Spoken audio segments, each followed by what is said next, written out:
अस्सलाम वालेकुम नाज़रीन, आप देख रहे हैं मेरे YouTube digital channel central news 11। मैं हूं आपका मेज़बान मुनीर अहमद। प्रोग्राम वही सच कड़वा होता है मुनीर अहमद के साथ। नए देखने वालों से दरख्वास्त, मेरे चैनल को सब्सक्राइब करें, लाइक करें, शेयर करें। दोस्तों के सोशल मीडिया लिंक पर ज़रूर मेरी वीडियो को शेयर किया करें। पुराने देखने वालों से भी दरख्वास्त कि अगर मेरी वीडियो आपको पसंद आती हो तो दोस्तों के सोशल मीडिया लिंक पर ज़रूर शेयर किया करें। कमेंट्स मुझे ज़रूर किया करें, हर कमेंट्स का जवाब देता हूँ। बुरे कमेंट्स का जवाब बिल्कुल नहीं दूंगा। सियासी कमेंट्स का भी जवाब देता हूँ क्योंकि मैं एक सहाफ़ी हूँ, यहाँ बैठ के मैं सहाफ़त करता हूँ।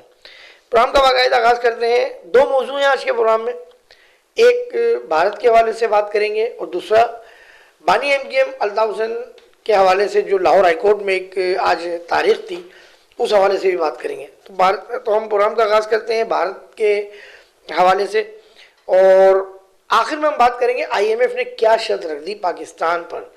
वो शर्त बड़ी अहम है और उससे मुस्तकबिल में क्या होगा उस पर भी बात करेंगे। ये मैंने अभी आखिर में देखा है, इसलिए मौजू में आखिर में बता रहा हूँ। अच्छा देखिए, भारतीय झूठ हमेशा से पाकिस्तान के साथ चला आ रहा है। भारत ने हमेशा से पाकिस्तान के खिलाफ कई साजिशें की, आईएसआई को बदनाम करने के लिए कई साजिशें की, और यही साजिशें ही नहीं की बल्कि उन्होंने अपने कई दफ़ा शहरियों को मौत के घाट पर उड़ा दिया, यानी मौत की नींद सुला दिया। उन्होंने अपने शहरियों को कीमती जानें ज़ाया कर दी, सिर्फ और सिर्फ पाकिस्तान को दहशतगर्द करार दिलाने के लिए, आईएसआई को बदनाम करने के लिए, सिर्फ और सिर्फ कि दुनिया में ये तासुर जाए कि पाकिस्तान दहशतगर्द मुल्क है, आईएसआई दहशतगर्दी करवाती है, जबकि ऐसा होता नहीं है। कल पहलगाम हमले में भारत की खुफिया एजेंसी रॉ की दुनिया ने जो जग हंसाई देखी, और भारत के शहरियों ने भी और इंटरनेशनल मीडिया ने भी जो भारत की खुफिया एजेंसी रॉ और भारत के जो हुक्मरान हैं उनका मजाक उड़ाया, वो सबके सामने है। इस मौजू पर मैं ज़्यादा बात नहीं करूँगा क्योंकि वाक़या कल का है, ज़ाहिर है, तो आप लोगों को काफ़ी हद तक डिटेल मिल चुकी हैं। हाँ, मैं अलबत्ता दो बातें आपसे करूँगा सिर्फ कि जो अहम है कि इस हमले में मकबूजा कश्मीर का शहरी आदिल हुसैन शाह की भी जो है वो हलाकत का इंकिशाफ हुआ है। और हलाकत का इंकिशाफ ही नहीं हुआ बल्कि अल जज़ीरा टीवी ने जो है वो उनकी जो नमाज जनाजा की फुटेजेस थी वो भी जो है अपने चैनल पे जो है इसको टेलीकास्ट किया है। अच्छा, यही नहीं बल्कि जो भारत में सिख फॉर जस्टिस हैं, उन्होंने पहलगाम हमला भारतीय एजेंसी रॉ का फॉल्स फ्लैग ऑपरेशन करार दिया है। अच्छा, ये जो सिख फॉर जस्टिस हैं, इनके रहनुमा है गुरपतवंत सिंह पन्नू। इन्होंने इंकिशाफ किया है कि इस हमले की मंजूरी, बड़ी अहम बात बता रहा हूँ आपको, कि उन्होंने इंकिशाफ किया है कि इस हमले की मंजूरी भारत के जो मुशीर हैं कौमी सलामती अजीत दोदिल ने भी दी है। इसमें भारतीय रियासती एजेंसियां और बीजेपी की हुकूमत मुलविस है, यानी पहलगाम हमला जो था ये, इसमें भारत खुद मुलविस है। ये भारत के ही लोग कह रहे हैं, पाकिस्तान नहीं कह रहा। और कई शवाहिद ऐसे मिले हैं जिससे भारत ने कल एक बार फिर अपनी खुद जग हंसाई कराई, जो उसके नसीब में, उसके मुकद्दर में लिखी हुई है।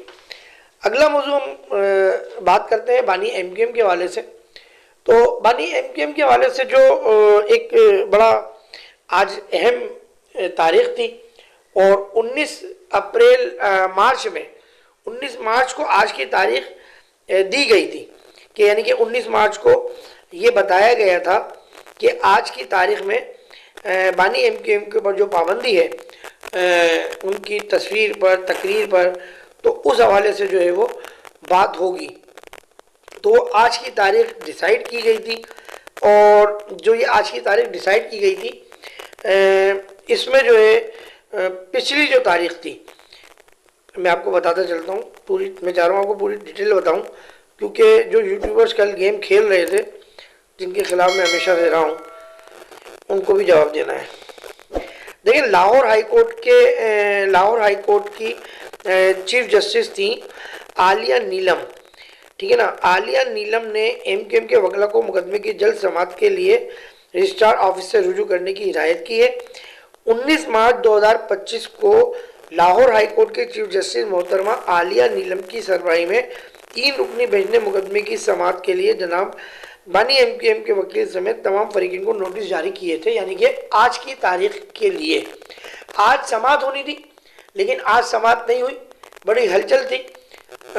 पाकिस्तान में जो अल्ताफ हुसैन साहब के फॉलोअर्स हैं उनमें भी, जो उनके मुखालफिन हैं उनमें भी, और जो पाकिस्तान से बाहर पूरी दुनिया में उनसे मोहब्बत करने वाले लोग हैं उनमें भी बड़ी बेचैनी थी कि शायद आज बानी एमकेएम पर से जो पाबंदी लगी हुई है वो हट जाए और बानी एमकेएम दोबारा से सियासत में हिस्सा लेने लगे। जो पाकिस्तान की आवाम ये समझती है कि इस वक्त बानी एमकेएम को हिस्सा लेना चाहिए और बानी एमकेएम को अपने जो सियासी मामलात हैं उनको पाकिस्तान आकर, ख्वाहिश है लोगों की, ख्वाहिश अब ये है कि वो पाकिस्तान आएँ और पाकिस्तान आकर खुद सियासत करें, बाहर बैठ कर सियासत ना करें। ये उनके लोगों का अपना मुतालबा है।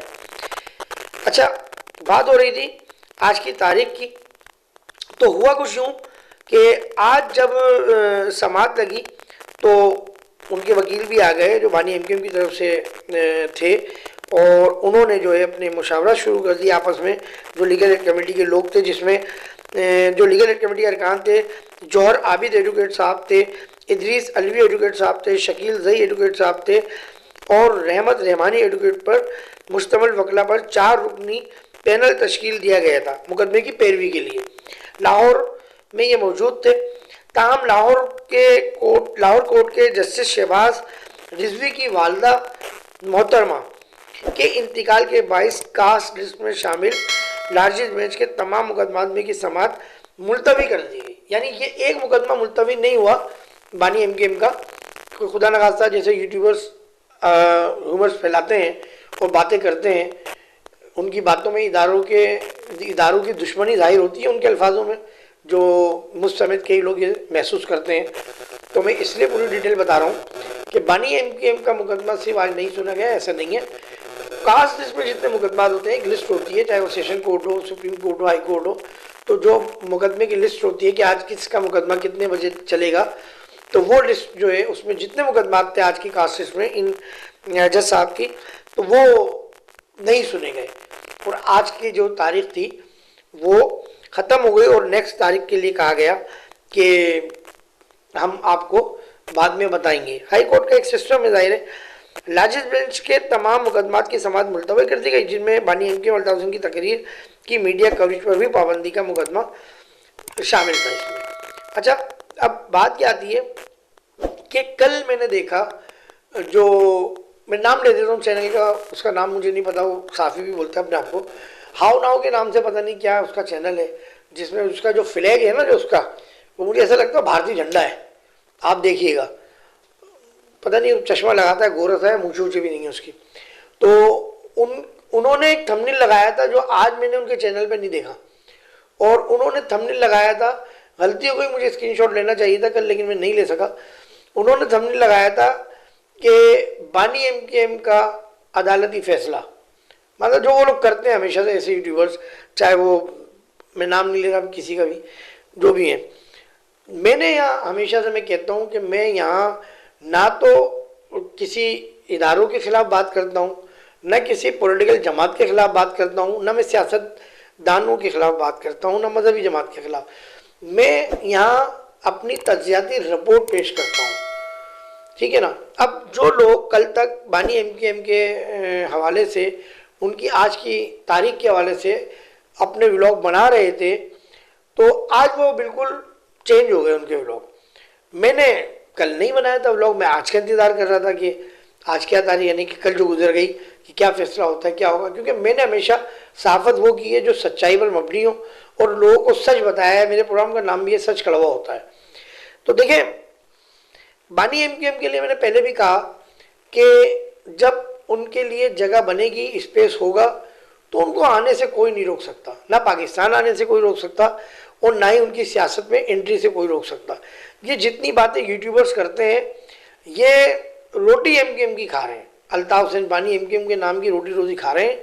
मैं पहले भी कहता था कि बानी एमकेएम, और कई अपने प्रोग्राम में कहा है कि बानी एमकेएम एक ब्रांड है, उनका नाम आज भी बिकता है, जिसकी मिसाल वो यूट्यूबर्स हैं जो बानी एमक्यूएम के ऊपर अपने व्लॉग तैयार करते हैं। वो कहते हैं कि हम साफ़ी हैं, लेकिन हो सकता है मैं गलत कह रहा हूँ, लेकिन वो ज़्यादा बानी एमक्यूएम को सपोर्ट करते हैं। बानी एमक्यूएम से मेरी कोई दुश्मनी नहीं है, मैं भी बानी एमक्यूएम को इतना ही चाहता हूँ जितना कोई मुहिब्बे वतन चाहता है, अगर वो पाकिस्तान के साथ खड़े हों तो। बात यह है कि जो यूट्यूबर्स बानी एमक्यूएम के वाले से प्रोग्राम करते हैं, उनके प्रोग्राम करने से सिर्फ और सिर्फ नौजवानों को नुकसान होता है और किसी को नुकसान नहीं होता। आज हैदराबाद में बैनर लग गए, हैदराबाद में लोग निकल आए, कराची में लोग निकल आए, तो जो नौजवान नस्ल है जो सोशल मीडिया पर ताउसेन को देखती है तो वो फ़ौरन निकलती है और फिर उनके खिलाफ कार्रवाइयाँ शुरू हो जाती हैं। जैसे अभी पिछले दिनों भी बहुत ज़बरदस्त ऑपरेशन हुआ एक गिरफ्तारियों का, तो ये यूट्यूबर्स इनके ज़िम्मेदार हैं। जब इदारे हमारे समझेंगे कि ये सारे मामला ऑन होना चाहिए तो कोई नहीं रोक सकता इस चीज़ को। खैर, अगला मौजू, जैसे मैंने आपको कहा कि अचानक मेरे सामने पर्ची आ गई थी तो मैंने इसका कहा आपको। देखिए, IMF ने एक बड़ी ख़तरनाक शर्त रख दी है। वो शर्त इस वक्त मैं समझता हूँ जिस तरह वफाक और सिंध सूबे में कैनाल के हवाले से तनाव चल रहा है, ऐसे वक्त में ये शर्त आना IMF की, ये मैं समझता हूँ बड़ी अहमियत का हामिल है। IMF ने जो शर्त रखी है, तो IMF ने कहा है कि IMF वफाक को पाबंद कर रहा है कि सूबों में जो है वो जो सूबों के तरक्याती काम है उसका बजट आप वफाक में शामिल नहीं करेंगे। यानी IMF ने सूबाई अमूर के तरक्याती मंसूबे वफाकी बजट से ख़त्म करने का मुतालबा किया है। यानी वफाक, अब कोई भी सूबा होगा उसका तरक्याती काम वफाक अपने बजट से नहीं करेगा। अच्छा, इस मुतालबे के बाद वफाक आइंदा बजट में 168 सूबाई मंसूबे वफाकी बजट से निकालने पर मजबूर होगा। अब इसके बाद क्या सूरत हाल होगी वो आप अंदाज़ा लगा सकते हैं। और उन हालात में जब पंजाब यानी कि एक तरीके से वफाक और सिंध हुकूमत में तनाव चल रहा है किनारों पर, पानी के मसले पर, तो जो भी हो हम दुआ करते हैं अल्लाह ताला पाकिस्तान के लिए बेहतरी करे। पाकिस्तान है तो हम सब हैं। अल्लाह ताला पाकिस्तान को ताकि हम सलामत रखें। हमारे तमाम इदारे, फौज, रेंजर्स, पुलिस, इन्वेस्टिगेशन के इदारे, इंटेलिजेंस के इदारे, सब के जवानों को, मुलाजमीन को, अफसरान को अल्लाह अपनी पनाह में रखे, अमान में रखे। हम सबको अल्लाह को अपनी पनाह में, अमान में रखे। सेंट्रल न्यूज़ 11 से कैमरामैन अरज अब्बासी के साथ मुनीर अहमद को इजाज़त दीजिए। अस्सलाम वालेकुम व रहमतुल्लाहि व बरकातुहू।